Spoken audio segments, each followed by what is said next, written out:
কল্পনা করুন একটা লোক, তিনি সকালে বলতেছেন আমি তো অনেক ভালো আছি, এবং মানুষ যখন ভালো থাকে সেটা নিয়ে সে অনেক অহংকারও করে।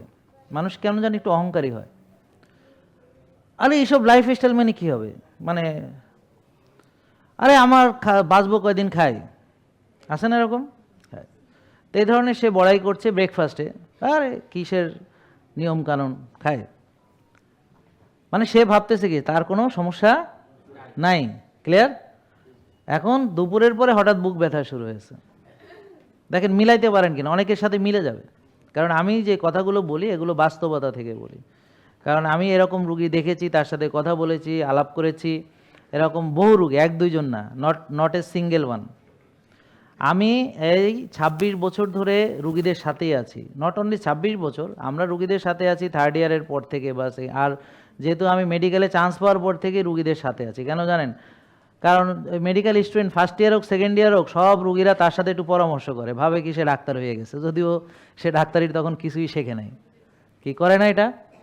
তো তারপরে ওই যে বললাম না, রুগী দেখতে দেখতে রুগীদের সাথে আলাপ করতে, বা রুগীদের অন্তত একটা স্যারের কাছে নিয়ে যাওয়ার জন্য বলে একটু নিয়ে যান, আপনি সহ যাই, আপনি একটা মেডিকেলে পড়েন, হ্যাঁ আপনার সাথে গেলে একটু মানে সে একটু মানসিকভাবে ভালো বোধ করে আর কি।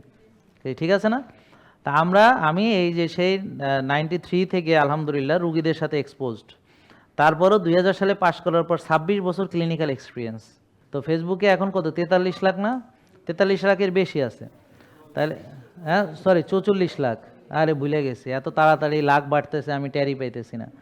হ্যাঁ মনে হয় 2 দিন পর পরই 1 লাখ বেড়ে যাইতে আছে, এটা কেমন কথা? যাই হোক, এটা ধন্যবাদ যারা আমাদের সমালোচনা করতেছে ওদেরকে, কারণ ওদের কারণে আলহামদুলিল্লাহ আমাদের ফলোয়াররা আরও বেশি বাড়তেছে। রুগীও এখন বৃহস্পতিবার রুগী থাকে এখানে 3 কাতার, এখন রুগী হয়ে গেছে দাঁড়ায় রয়েছে ওখানে। আলহামদুলিল্লাহ, ধন্যবাদ আপনাদেরকে, আপনারা চালায় যান ভাই।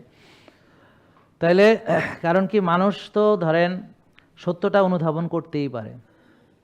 তো যাক, যেই কথা বলতেছি, তো এরপর কি হলো, দুপুরে বুক ব্যথা, এবং ব্যথা প্রচণ্ড আকারে বেড়ে যাচ্ছে, মনে হচ্ছে হাতি বুকের মধ্যে পাড়া দিয়ে আছে, মনে হচ্ছে সে আজরাইল দেখতেছে, শ্বাস নিতে পারছে, ভয়ঙ্কর ব্যাপার। তো তাড়াতাড়ি তাকে স্থানীয় একটা জায়গায় নেওয়া হলো, ইসিজি করে বললো দ্রুত আপনি হার্টের কোনো ভালো বড় ইনস্টিটিউশন নিয়ে যান।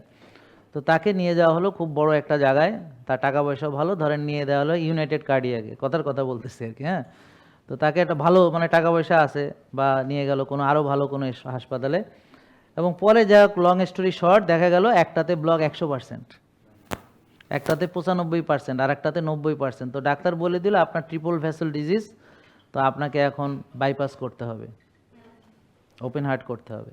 এরকম মিলাতে পারছেন কিনা? এমন কাহিনী জানেন কে কে দেখি? আপনাদের সঙ্গে মেলে কিনা? আপনাদের আত্মীয় স্বজনের ভিতর শুনছেন কিনা? আছে? শুনেছেন? হ্যাঁ, তাহলে এখন আমার প্রশ্ন, ওই লোকটা সকালেও নিজেকে কি মনে করছে? আমি কার হনুরে, আর কোনো রোগ নাই। 100% ব্লক নিয়ে সকালে সে নিজে জানেই না তার ব্লক। এই যে নীরব ঘাতককে চিনতে হবে। আমরা আপনার ডায়াবেটিস হওয়ার 10-15 বছর আগে আমরা বলতে পারবো আপনার ডায়াবেটিস হয়ে গেছে কিনা, ভিতর মানে এটা সুপ্ত বা গুপ্ত অবস্থায় আছে কিনা। আর আপনারা ডায়াবেটিস নিয়ে 22 বছর ভুগতেছেন, এখনো ভালোই হন নাই। আর আমাদের কাছে এরকম আছে যে আপনি ডায়াবেটিস হওয়ার 15 বছর আগে ভালো হয়ে যাবেন। ডায়াবেটিস হওয়ার 15 বছর আগে ভালো হয়ে যাবেন, মানে ডায়াবেটিস হওয়ার সুযোগ নাই। কি বুঝতে পারছেন? তাহলে এমন জিনিস নিয়ে আমরা বসে আছি। আলাদিনের সেরাক যদি বলেন, এটা আলাদিনের সেরাগেটসেও বেশি দামি জিনিস, কিন্তু পাবলিক এখনো বোঝে না ইক্কা। কারণ পাবলিক ঠেক্কা শেখে, দেখা শেখে না। ঠেকলে পরে শিখবো। যখন সব শেষ, সব ডাক্তার ফেল, যাই জাহাঙ্গীর কবির একটু দেখায় আসি, হ্যাঁ দেয়ালে পিঠ থেকে গেছে, এখন আর উপায় নাই, তার যত ডাক্তার দেশে বিদেশে সব দেখায়, সব শেষ, এখন সব শেষ করে একটু ওনার সাথে একটু দেখা করে আসি, না এরকম না। জেকে লাইফস্টাইল লিমিটেড, ওষুধ মুক্ত সুস্থ জীবন।